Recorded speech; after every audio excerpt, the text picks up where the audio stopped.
I Anup Kumar Senapati from Chandrapura. So I am completed my BTech in Centurion University. Currently I am pursuing my offline training at Civil University Bhubaneswar branch.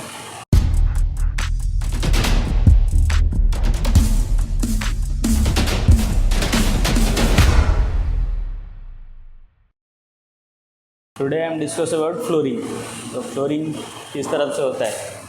तो flooring हमारा होता है, पहले हम flooring किस लिए करते हैं. फ्लोरिंग होता है एक सीमेंट फ्लोरिंग हमारा करते हैं पहले फ्लोर पीसीसी करके, और उसके बाद जिसके पास हम सफिशेंट बजट हम दोनों के हिसाब से देखते हैं, और जिसके पास सफिशेंट बजट होता है तो उससे हम टाइल का फ्लोरिंग करते हैं, क्या मार्बल कोटा ग्रेनाइट का फ्लोरिंग करते हैं. जब सफिशेंट बजट नहीं होता है तो हम फ्लोर पीसीसी करके उसके ऊपर मोटर कंक्रीट मोटर करके उसके ऊपर पनिंग करते हैं, सीमेंट पनिंग करते हैं, उसको आईटी फ्लोरिंग को बोलते हैं.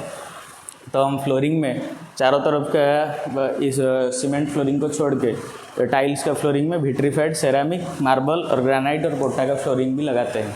तो जैसे कि हम विट्रीफाइड फ्लोरिंग लगाते हैं इसीलिए फ्लोर में, और एक तो बेडरूम हमारा सपोज ये हॉल हो गया, तो हॉल में हम विट्रीफाइड फ्लोरिंग क्यों लगाएंगे, क्योंकि इसका वाटर एब्जॉर्प्शन कम होता है, 0.5% होता है, तो इसीलिए हम विट्रीफाइड टाइल्स यूज़ करते हैं. तो जैसे कि हम बाथरूम में सेरामिक टाइल यूज़ करते हैं क्योंकि इसका वाटर एब्जॉर्प्शन ज़्यादा होता है, 10 से 14 तक होता है वाटर एब्जॉर्प्शन.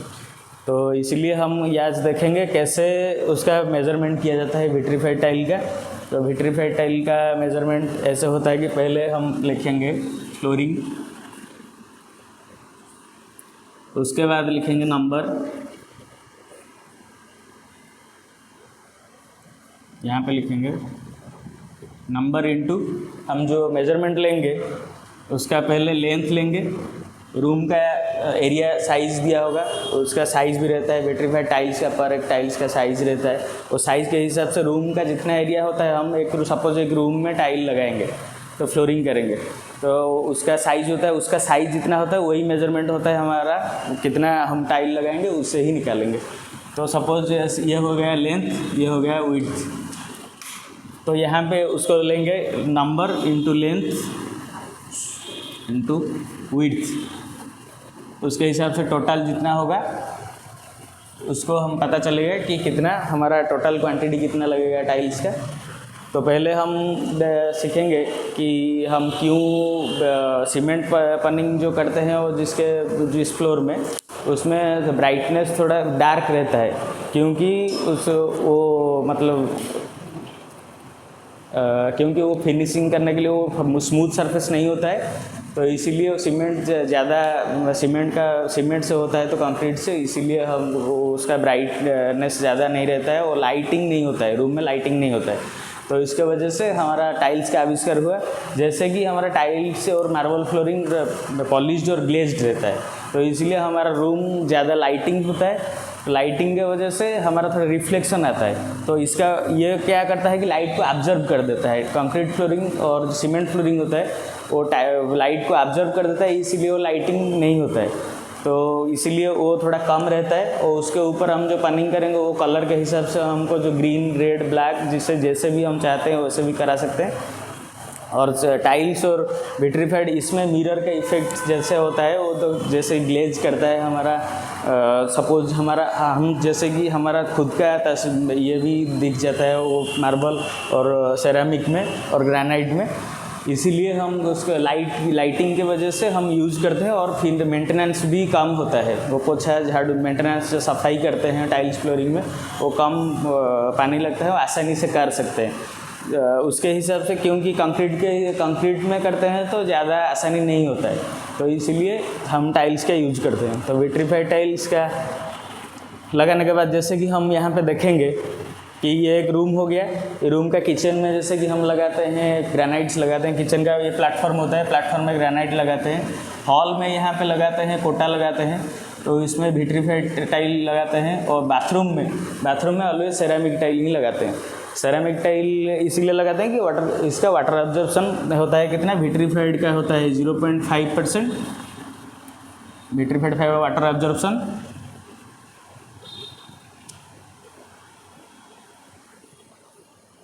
और सेरामिक का होता है 10 to 14% वाटर एब्जॉर्प्शन। इसलिए तो उसके बाद हम ये कि जैसे कि विट्रीफाइड टाइल्स का मेजरमेंट लिए number into length into weight के हिसाब से वो टाइप ऐसे यहाँ पे लिख देंगे। एरिया मेजरमेंट ऐसे होता है, तो एरिया 1 इसके हिसाब से ऐसे ही लेंगे। पहले एरिया 1 जितना भी बेडरूम होगा कि जो भी जहाँ पे हमारा रिक्वायरमेंट की वजह से हम जहाँ पे विट्रीफाइड लगाएंगे कि सेरामिक लगाएंगे उसके वजह से हम पहले यहाँ पे लेंथ में जब कैलकुलेट करेंगे एक रो हो गया, इसमें लेंगे एरिया 1 एरिया 2 कि बेडरूम 1 बेडरूम 2 बेडरूम 3 जैसे कि जितना जो होगा लिख लेंगे। और लेंथ और विड्थ के हिसाब से हम लेंगे, लेंथ जितना होगा और विड्थ बेडरूम का साइज जितना होगा वो लेंगे, तो क्वांटिटी टोटल क्वांटिटी हमारा निकल के आएगा। तो उसके बाद देखेंगे विट्रीफाइड टाइल के बाद स्कैटिंग हम लगाते हैं। स्कैटिंग लगाते हैं और 4 इंच का मिनिमम 100 mm का देते हैं स्कैटिंग रूम में। स्कैटिंग क्यों देते हैं? स्कैटिंग देते हैं इस वजह से देते हैं कि हमारा जो पानी के हम जो सफाई करते हैं, सफाई के वजह से हमारा वाल पे डायरेक्ट वाल पे पानी के कांटेक्ट में ना आए। तो पानी के कांटेक्ट में आने से क्या होगा, हमारा वाल का सीलन होगा, तो वो सीलन के वजह से वो हमारा वाल ख़राब होगा। वाल ख़राब ना होने के वजह से ना होने के लिए हम स्कैटिंग प्रोवाइड करते हैं। तो स्कैटिंग जो प्रोवाइड करते हैं उसमें हमारा विट्रीफाइड टाइल में हमारा मोटा लगता है 20 mm का लगता है, और स्कैटिंग में डाडो स्कैटिंग में लगता है 12 mm का से लगता है मोटर। तो मोटर लगता है 20 mm का, और उसका ये जो हमारा लगता है वो रीच मोटर का लगता है। इसमें डाडो और स्कैटिंग में हमारा रीच मोटर ऑलवेज देते हैं 1:3 रेशियो में देते हैं, 1:3 रेशियो में देते हैं। और ये जो फ्लोरिंग विट्रीफाइड टाइल हम देते हैं ये देते हैं 1:4 के रेशियो में, 1 भाग सीमेंट और 4 भाग सैंड उसके हिसाब से। ओनली सीमेंट हम यूज नहीं कर नहीं सकते क्योंकि हमारा मटेरियल हमारा एग्रीगेट चाहिए। तो जैसे कि फाइन एग्रीगेट है सैंड, तो इसलिए 1:4 के रेशियो में हम 1:3 और 1:4 जैसे कि रीच मोटर होता है, तो इसी के वजह से हम विट्रीफाइड टाइल में 1:4 का यूज़ करते हैं। और 1:3 जैसे कि वो छोटा होता है वो स्कैटिंग में, वो तो 1:3 के हिसाब से लेते हैं। और हमारा बेड मोटर जितना देते हैं हम स्कैटिंग के लिए वो होता है 12 mm का होता है, 12 mm का होता है।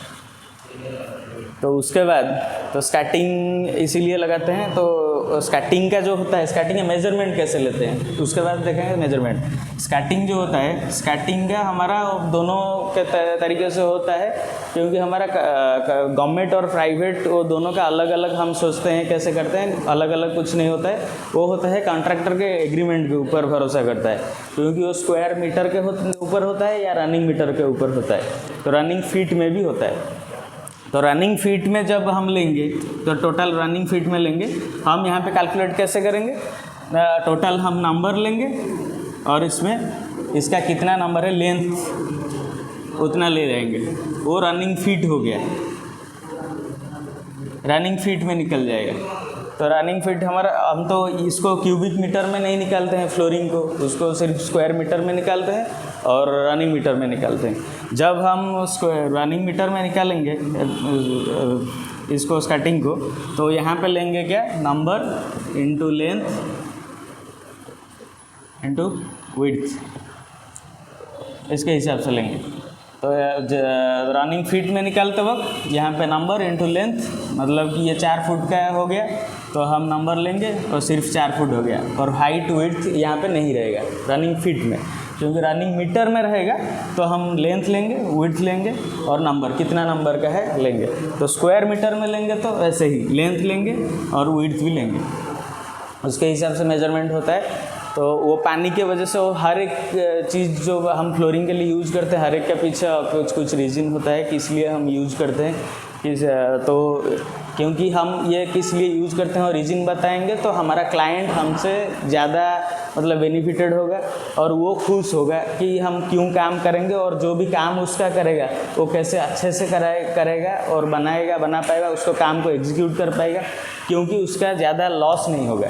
तो विट्रीफाइड टाइल में और इसमें ये जितना सारा टाइल्स है उसमें दूसरा बात है उसमें वेस्टेज भी हम ऐड करते हैं, क्योंकि हमारा ट्रांसपोर्टेशन के वजह से हो कि हम काम करते वक्त तो हमारा वेस्टेज थोड़ा थोड़ा होता है, और क्योंकि वो उतना सेरामिक टाइल जैसा हम सॉफ्ट होते मतलब कि इतना भी हार्ड नहीं होता है, क्योंकि वो शौकीन चीज़ होता है, उसी की वजह से हम कितना वेस्टेज लेते हैं। उसमें विट्रीफाइड टाइल में लेते हैं 2.5%, और सेरामिक में 2.5% वेस्टेज,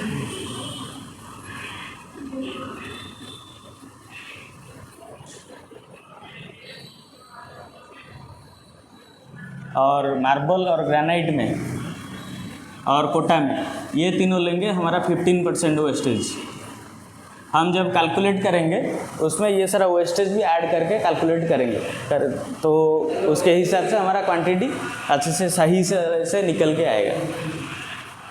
तो उसके बाद देखेंगे हम स्कार्टिंग का ख़त्म हुआ, स्कार्टिंग क्यों हम प्रोवाइड करते हैं। उसके बाद देखेंगे हम डाडो का। तो डाडो का देखेंगे, डाडो मतलब प्रोवाइड करते हैं वाल टाइल जिसको बोलते हैं हम, जो वाल में लगाते हैं वाल टाइल को हम डाडो भी बोल सकते हैं। तो डाडो लगाने का क्या रीज़न है कि हम जब बाथरूम में लगाते हैं कि रूम में लगाते हैं। बाथरूम में क्योंकि लगाते हैं, हमारा 7 फीट का हम नॉर्मली लगाते हैं, क्योंकि हमारा आदमी रहता है 6 फीट का, और हम शावर जैसे कि ऊपर लगता है वो 1 फीट में रहता है, वो एक्स्ट्रा मार्जिन हम लेते हैं, तो 7 फीट में लगता है डाडो।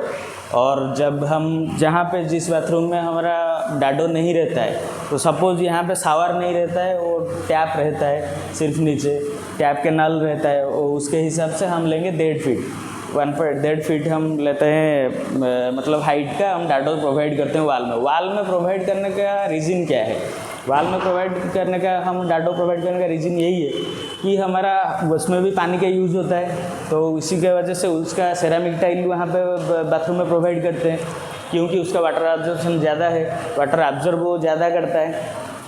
तो उसी के वजह से हम हमारा वाल को प्रोटेक्ट करने के लिए हम सेरामिक टाइल उसमें प्रोवाइड करते हैं, उतना हाइट का प्रोवाइड करते हैं, क्योंकि पानी ना हम नहाते वक्त तो पानी ज़्यादा अफेक्ट ना करे, वाल को अफेक्ट ना करने के लिए, उसके लिए हम प्रोवाइड करते हैं। और तो दूसरे भी एलिवेशन के लिए नज़रिए से देखें तो वो भी अच्छा दिखता है, तो इसीलिए फ्लोरिंग के लिए हो, एलिवेशन के लिए वो अच्छा दिखता है, आसानी से सफाई भी वो होता है, वो वाटर एब्जॉर्प्शन के लिए कि वो बाथरूम में जो हम यूज़ करते हैं, इसीलिए हम यूज़ करते हैं। तो बाथरूम का कैसे हमारा कैलकुलेट करेंगे? बाथरूम का सपोज हम ये हो गया वाल हमारा बाथरूम का सपोज ये हो गया फ्लोर से हमारा लेंथ अभी कैलकुलेट करेंगे टाइल का, एक वाल का फेस से और एंड वाल दूसरा वाल का फेस तक हम लेंथ लेंगे, और उसका हाइट लेंगे कहाँ से? ग्राउंड से। जितना हमारा 7 फीट का डाडो प्रोवाइड करते हैं, 7 फीट का हाइट जितना हम प्रोवाइड करते हैं, लगाते हैं हमारा सेरामिक टाइल डाडो लगाते हैं, तो उसी का हाइट लेंगे। तो वैसे भी इधर भी ऐसे नंबर इंटू लेंथ, इसमें और विड्थ नहीं जाएगा, इसमें जाएगा हाइट जाएगा, तो इसका एरिया निकल के आएगा हाइट। उसके बाद टोटल जितना होगा हो जाएगा हमारा क्वांटिटी, वो सब mm में निकलता है। mm में हम टेक्निकल के हिसाब से हम mm में मेजरमेंट लेते हैं, तो मेजरमेंट हमारा एरिया के हिसाब से होता है, क्योंकि हम टाइल्स और फ्लोरिंग का जितना भी निकलता है और मेजरमेंट एरिया के हिसाब से, एरिया का मेजरमेंट उतना इम्पोर्टेंट होता है यहाँ इसके लिए कैलकुलेशन के लिए। तो उसका निकल गया। तो उसके बाद फ्लोरिंग भी ऐसे ही होता है, फ्लोरिंग का भी ऐसे लेंथ लेता है, हम विड्थ लेके निकालते हैं। तो उसके बाद आता है डाडो के बाद, और यहाँ पे भी हमारा कोटा स्टोन भी यूज़ करते हैं, ग्रेनाइट भी यूज़ करते हैं। ग्रेनाइट का भी तो बोल दिया 2.5% वेस्टेज, जो 15% वेस्टेज, और कोटा का 15%, इसका 2.5% वेस्टेज। तो उसके बाद देखेंगे क्या, नोजिंग। हम जो ग्रेनाइट गिराते हैं फ्लोर पे नोजिंग करते हैं, वो नोजिंग क्यों करते हैं? नोजिंग आता है, पॉज कर दो, ठीक। तो देखते हैं कैसे होता है। नोजिंग क्या है?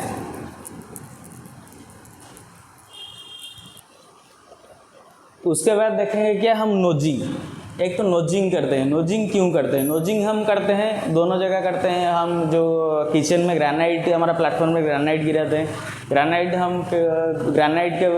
लगाते हैं, और वाल में भी, किचन का वाल पे भी हम टाइल्स भी लगाते हैं। किचन के वॉल में टाइल्स क्यों लगाते हैं, और जो तेल जो चिपक जाता है वो किचन के रसोई की वजह से, वहाँ से वो वॉल को हम प्रोटेक्ट करने के लिए वो आसानी से सफाई हो सके, इसीलिए हम किचन में भी टाइल्स लगाते हैं।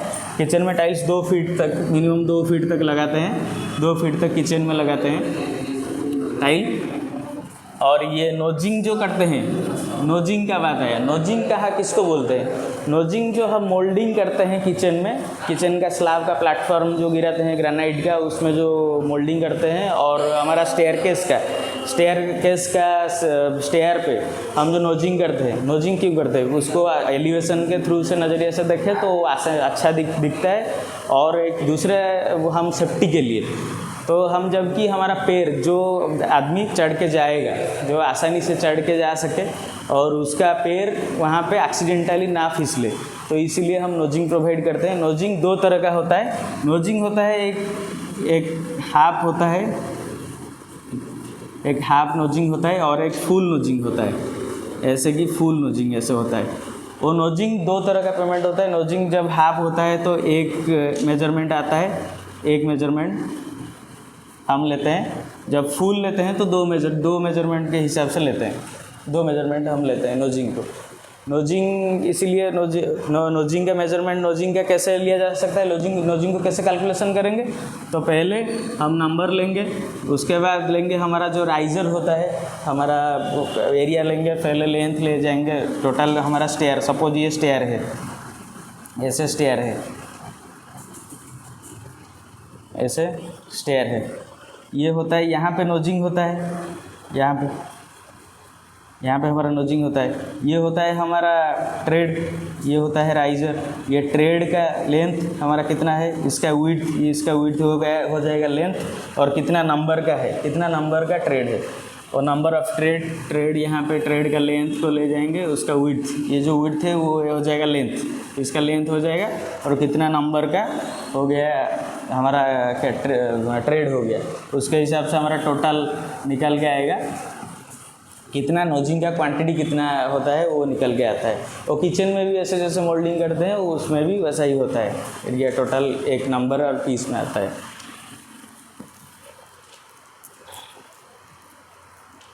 तो अभी देखेंगे विट्रीफाइड टाइल्स का कैसे कैलकुलेट करते हैं।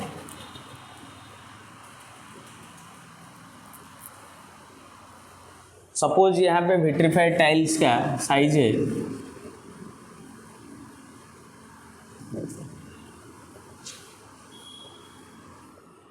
600 mm बाई 600 mm। सपोज एक टाइल है, उसका साइज है 600 बाई 600, तो उसका टाइल्स का एरिया पहले निकालेंगे, और तो स्क्वायर मीटर में इसको निकालते हैं। तो टाइल्स का स्क्वायर एरिया निकालेंगे, तो एरिया ऑफ 1 टाइल, तो उसको मीटर में कन्वर्ट करेंगे पहले, क्योंकि हम स्क्वायर मीटर में लेते हैं, वो mm में है, तो मीटर को में कन्वर्ट करेंगे। तो 0.6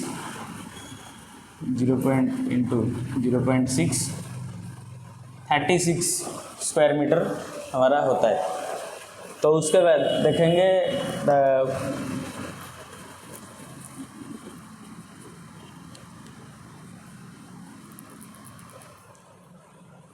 हो गया। तो हमारा सपोज हम रूम में, बेडरूम में लगाएंगे ये टाइल को, कितना नंबर ऑफ टाइल कैसे लगाएंगे उसका क्या फार्मूला है देखते हैं। नंबर ऑफ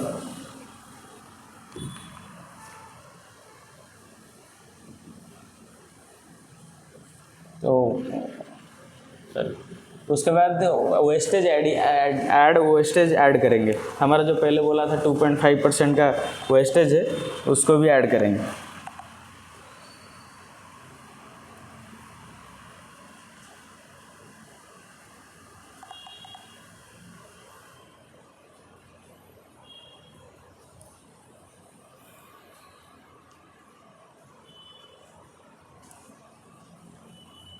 टोटल एरिया पहले निकालेंगे।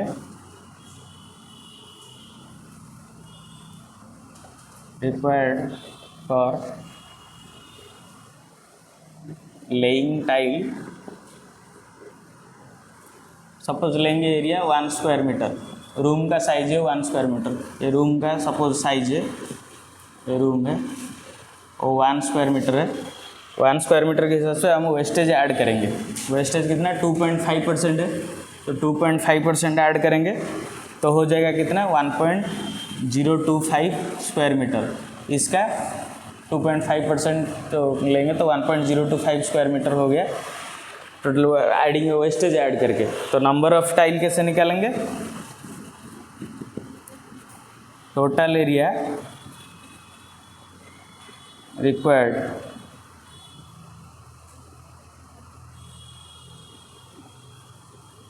फॉर लेइंग 1 टाइल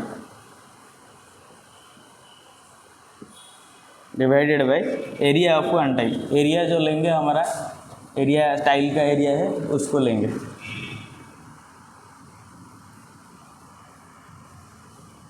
तो हमारा निकल के आया था 1% 2.5% ऐड करके 1.025 square metre total area required हुआ था।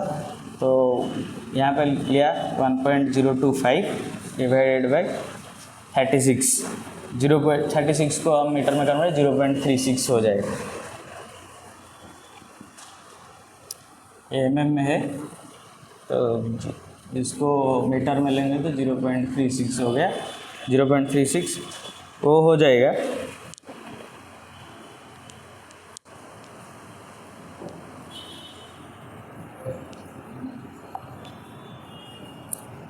2.84 नंबर्स। 2.84 नंबर्स उसको राउंड में लेंगे तो 3 नंबर का लगता है। 1 स्क्वायर मीटर के लिए हमारा 3 नंबर का टाइल निकलता है।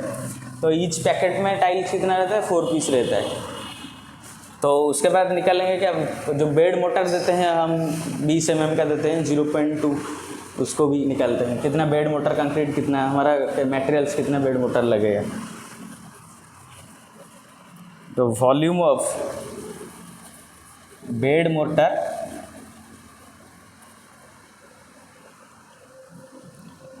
कैसे निकालेंगे, तो 1 स्क्वायर मीटर हमारा टोटल एरिया है।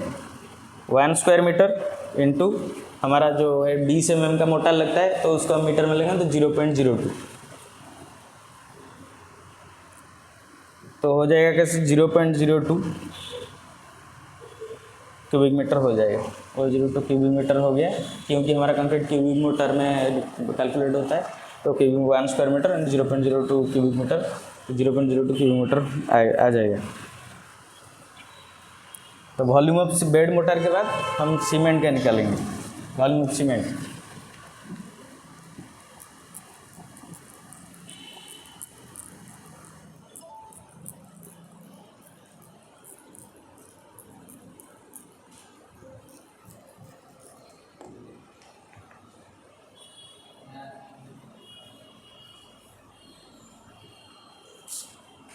Volume of cement.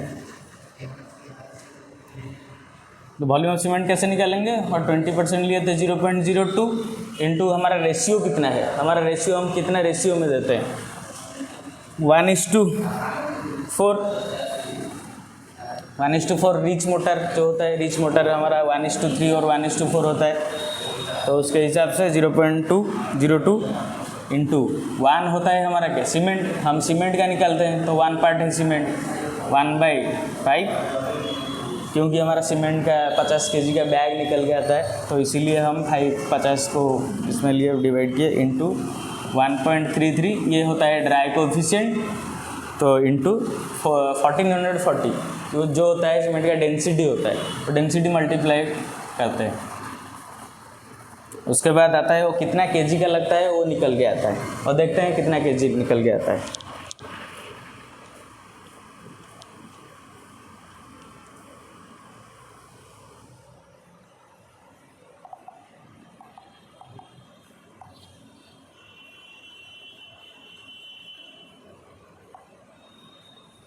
Seven 7.66 kg ये टोटल हमारा लगता है वॉल्यूम ऑफ सीमेंट। सीमेंट लगता है 7.66 kg का।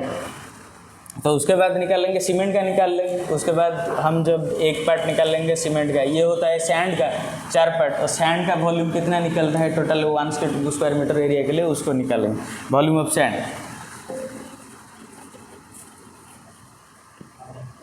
तो तो लेंगे वही 20 mm का 0.02, क्योंकि मोटर हम यूज़ करते हैं 0.02 into 4 part 4/5 into try coefficient लेंगे 1.33 जो होता है, इंटू हम जो सैंड का निकालते हैं वो फीट में निकालते हैं, वो सीमेंट का निकलता है तो डेंसिटी मल्टीप्लाई की, हमारा सैंड निकलता है क्यूबिक फीट में, तो इसीलिए 35.31 हम इसमें मल्टीप्लाई करेंगे।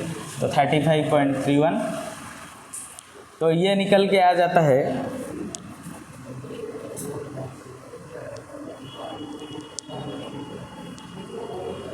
कितना आता है देखते हैं, 0.75 क्यूबिक फीट, वो क्यूबिक फीट में निकल के आता है सैंड हमारा। उसके बाद हम जो सैंड और सीमेंट का निकाल लिए उसको बॉन्डिंग करने के लिए, सीमेंट एक बाइंडर प्रॉपर्टीज़ होता है, तो इसीलिए बाइंडर प्रॉपर्टीज़ के लिए हम हर जगह यूज़ करते हैं, सिर्फ सीमेंट नहीं, सीमेंट के जगह सीमेंट के साथ एग्रीगेट मिक्स होकर लगता है, इसलिए हम बाइंडिंग अच्छे से कर सके, तो इसको रिच मोटर से हम लगाते हैं, इसीलिए क्योंकि अब अच्छे से बाइंडिंग प्रॉपर्टी होता है, वो ड्यूरेबल हो सके, लॉन्ग ड्यूरेशन तक हम चल सके, अच्छे से आसानी से हम कंसिस्टेंटली हम यूज कर सके और मतलब ख़राब ना हो सके। तो उसके बाद निकालेंगे वो बॉन्डिंग के लिए सीमेंट स्लरी भी यूज़ करते हैं, तो सीमेंट स्लरी का कितना क्या निकालेंगे। उसके बाद देखें सीमेंट स्लरी,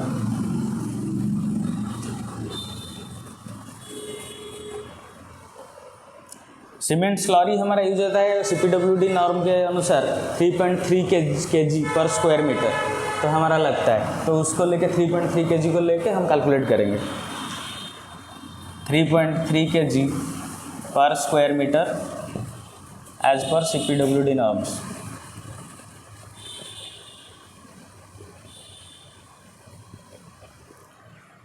तो हम एरिया कितना लिए थे 1 स्क्वायर मीटर, 3.3 kg वो होता है।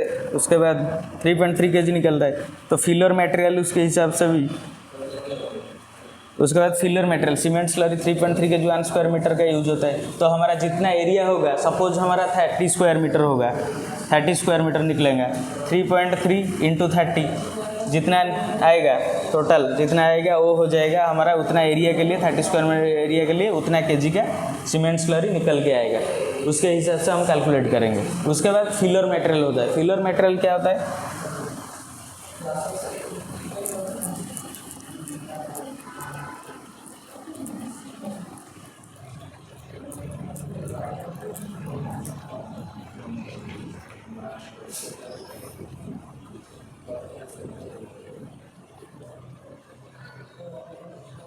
फिलर मटेरियल हमारा यूज होता है हर जगह, हमारा जितना भी विट्रीफाइड टाइल हो, सेरामिक हो, मार्बल, ग्रेनाइट, कोटा, सब में 50 kg पर 70 स्क्वायर मीटर हमारा यूज होता है फिलर मटेरियल। तो उसको भी लेंगे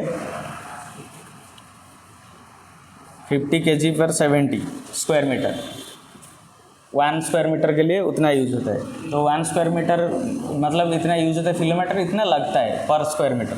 तो 1 स्क्वायर मीटर में जब कि लगता है तो 1 स्क्वायर मीटर इंटू 50 इंटू 70, तो जितना स्क्वायर मीटर सपोज हम जैसे कि बोला जितना एरिया होगा 30 स्क्वायर मीटर होगा, जितना भी एरिया होगा उसके हिसाब से उतना एरिया इंटू 50/70 जितना आएगा टोटल उतना होगा हमारा क्या फिलर मटेरियल होगा।